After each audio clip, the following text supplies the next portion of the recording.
Hi guys, this is me, Crystal.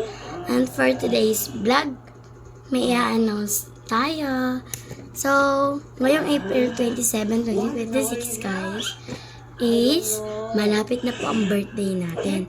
So, abangan niyo po yung birthday vlog natin sa April 30. So, 27 to 30. 3 days na lang guys. Abangan niyo yung 3 days. Tingnan niyo naman tong papakita ko sa inyo. Tingnan niyo naman yung dalawang paa natin, guys. Kagabi lang yan, ha.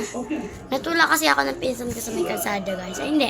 Natalisid ako sa paa niya, pero hindi ako nadapa. Napaupo lang ako. Tapos yung natulak niya ako, napanislide ako ng sakit, guys. Bato-bato pa naman yung slide, yung ano dito. Tingnan niyo naman. Pag ginawa ka niyo, ang sakit as in. Abangan niyo yung birthday vlog natin, guys.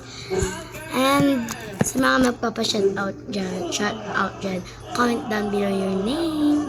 Bye-bye, that's all. Thank you for watching.